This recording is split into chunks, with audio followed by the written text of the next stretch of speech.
Arbor Arm Safari leg strap, perfect for preventing ALS lock while providing a non-slipping lock and a streamlined surface. With the addition of the Swivy Lockster, it's ideal for vehicle operations and expedient removal. So on a traditional leg strap, whether you have this keeper or not, the loose strap is out in the world, and the way these buckles work is in a horizontal plane they're perfectly locked, but the steeper that angle gets, the closer it comes to releasing. And since your leg is already a convex surface, you're already danger close to it slipping. So what we decided to do is to invert the buckle from your conventional layout where the lock is on the bottom and put the lock up on the top, so now it's virtually impossible for it to slip. The other advantage to this is without this keeper, the loose strap is underneath the strap under tension, which gives you a clean surface with nothing to catch or snag on anything. So I'm going to go ahead and remove this because this is our old style, and I'm going to replace it with our new style.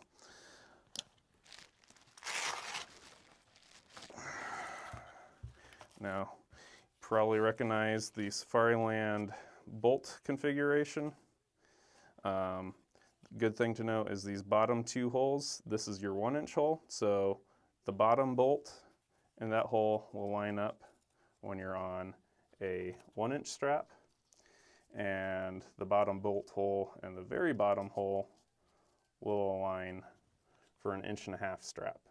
Now, when you're adding a Safari or a Swivy Lockster, it's important to know that the 1-inch and the 1.5-inch have the same buckle. The only difference is the size of the loops are specific for each strap. But when you're attaching these, you're attaching through the buckle, and you'll be attaching to the 1-inch position. Now, to remove my old strap, when you do your initial install, you're going to remove all 3 bolts. For this, I'm just removing the bottom one, and I'm going to install the Swivy Lockster.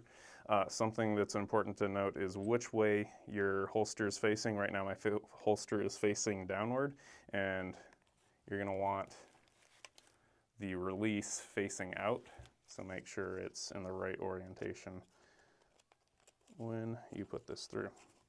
And it might take a second to align the hole. There, the Swivy Lockster is added on. Now, it's important to think about how this is going to be laying on your leg. If you do it with the buckle facing to the rear, this could move down and you might end up sitting on it. So we want the buckle facing to the front. So hold it in the orientation that you're going to want. And obviously this would be inverse for left hand.